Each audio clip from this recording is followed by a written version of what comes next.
o evangelho exclusivista e que separa pessoas e que não reconhece que elas têm o mesmo direito ao respeito e consideração que eu reivindico para a minha crença, é um evangelho distorcido.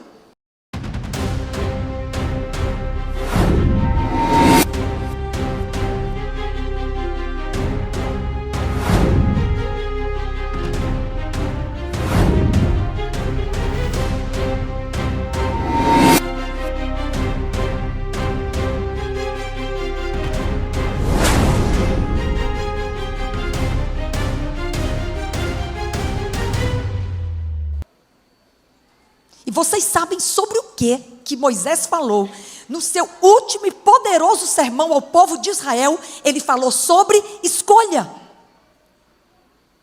Está lá em Deuteronômio, no capítulo... Deuteronômio, no capítulo 30. O texto estava aberto. No versículo 19. Aliás, esta passagem, a partir do 15 até o 20, vai falar sobre escolha. A vida ou a morte, não sei como está na sua versão. Na minha está, a vida ou a morte. No versículo 15, Moisés fala naquele sermão: vê que proponho hoje a vida e o bem, a morte e o mal. Havia escolha para o povo de Israel. Moisés não terminou o seu ministério à frente do povo, impondo a eles uma escolha e uma decisão. Moisés lhes propôs opções. Eu estou propondo a vocês a vida e o bem, a morte e o mal. E vamos ao verso 19. Os céus e a terra tomo hoje por testemunhas contra ti, que te propus a vida e a morte, a bênção e a maldição. E eis que surge o verbo, queridos, sobre o qual estamos tratando nesta manhã. Moisés disse ao povo: escolhe. Escolhe, pois, a vida, para que vivas tu e a tua descendência. Moisés encerrou o seu ministério falando ao povo sobre escolha. E ele então, como uma linguagem do esporte, ele passaria o seu bastão para Josué. Josué tinha a difícil missão de suceder Moisés à frente do povo de Israel. E Josué também cumpriu o seu ministério. E Josué também fez um potente sermão quando ele foi se jubilar.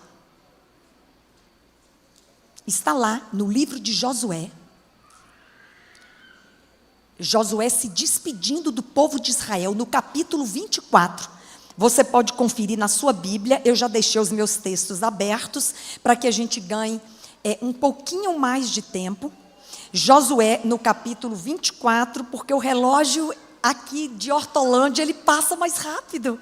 E Josué, no capítulo 24, no versículo 15, ele estava se despedindo do povo. E ele disse: porém, se vos parece mal servir ao Senhor, eis que surge o verbo: escolhei hoje a quem servais. Se aos deuses a quem serviram os vossos pais que estavam da além do Eufrates, ou aos deuses dos amorreus em cuja terra habitais. Era como se Josué dissesse: eu já fiz a minha escolha, eu e a minha casa serviremos ao Senhor. De novo, estamos falando de grandes líderes da Bíblia. E ambos, muito interessante isso, ao pregarem o seu último sermão ao povo que eles conduziam, eles falaram sobre escolha. Josué falou: olha, vocês podem escolher a quem vocês querem servir. Aos deuses em cuja terra vocês estão vivendo, ou aos deuses que os seus pais serviram. Vocês podem escolher livremente. Eu e a minha casa já escolhemos. Nós serviremos ao Senhor. Mas ambos, Moisés e Josué, mesmo quando encorajaram o povo e instaram o povo a fazer a melhor escolha, eles o fizeram de forma livre. Moisés falou: olha, Josué falou, eu e minha casa serviremos ao Senhor. E Moisés falou, escolhe a vida. Se vocês escolherem a vida, vão viver vocês e a descendência de vocês. Mas, queridos, talvez o texto que melhor concentra, e é do Gênesis ao Apocalipse, quantos mais nós poderíamos trazer aqui, inclusive passagens inclusivas da vida de Jesus, mas eu vou encerrar com uma delas, que a maior lição de todas é a lição do Evangelho. É a lição do modo com o qual Jesus se relacionava com as pessoas. É com isso que nós vamos encerrar. Mas do Gênesis ao Apocalipse, nós encontramos lições muito significativas sobre liberdade religiosa. E aí o texto de Apocalipse 3:20 é o último livro da Bíblia. Começamos no Gênesis e já estamos no Apocalipse, trazendo liberdade religiosa na Bíblia. A gente sabe de cor este texto. Você e eu. E eu coloco esse óculos toda hora, né? Que coisa difícil. Apocalipse 3:20. Eis que estou à porta e bato. Ele não força a entrada do nosso coração. Ele não entra sem bater. Eu contei pela manhã, eu sou advogada, vocês sabem. E quando eu cheguei da Bahia, há 25 anos atrás, foi no mês de maio. O mês de maio é um mês muito importante na minha vida, porque algumas coisas especiais acontecem em maio. Inclusive o meu marido, que eu encontrei em São Paulo, é uma bênção, nasceu em maio. Né, Alex? Meu querido amigo da Igreja Central de São Paulo, de onde sou, e ele também. Mas no mês de maio, que é o mês da liberdade religiosa, eu dizia que cheguei a São Paulo há 25 anos, no mês de maio, cheguei com o meu diploma embaixo do braço, e eu comecei a advogar em São Paulo, onde advoguei por quase 20 anos. E advoguei por quase todo este tempo no Fórum João Mendes, que é um fórum gigantesco, os advogados que estão aqui sabem, no centro de São Paulo, vizinho à Praça da Sé. São mais de 40 varas, muitos andares, e advogado recém-formado tem muito medo do juiz. Eu tinha tanto medo quando eu precisava despachar com o juiz. E eu chegava naqueles corredores enormes, com portas enormes, tudo é muito grande, tudo para mim é grande, gente, as portas são enormes, os fóruns são enormes, as pessoas são enormes. Mas é verdade, e aquelas portas todas fechadas, ali dentro estavam os juízes. E eu ficava, né? As portas estavam fechadas. E aquelas que não tinham nenhum aviso, que dúvida! Se eu bato ou se eu abro sem bater, algumas tinham a plaquinha Jéssica. E a querida Lara. Gente, Lara é a diretora de liberdade religiosa desta igreja, uma jovem advogada. E fico feliz também pelo convite, as reuniões que fizemos para organizar este culto, Jéssica, não é? E aí, queridos, algumas portas tinham uma plaquinha assim, bata antes de entrar. Aí eu já sabia, tenho que bater. Outras tinham, entre sem bater. Eu também já sabia, não precisava bater. Mas tinha as portas sem nenhum aviso.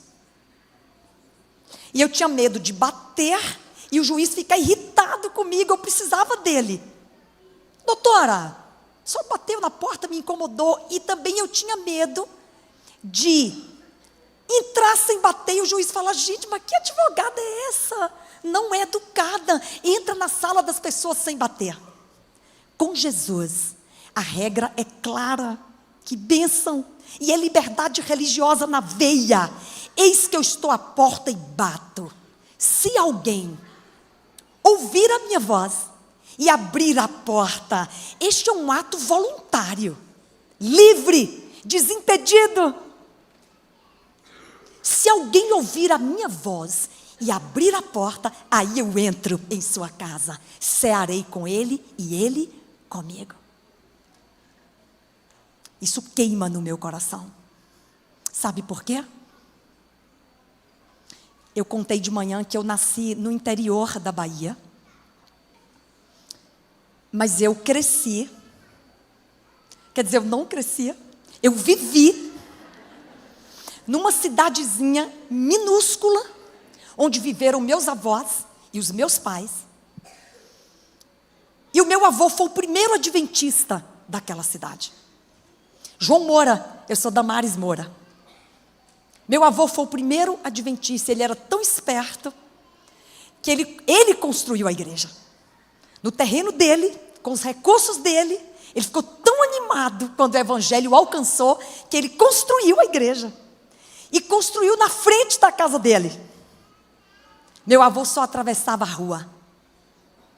Foi ancião toda a vida daquela igreja, meu pai também. Hoje eu sou anciã, né, Alex? Alex e eu, da Igreja Central de São Paulo.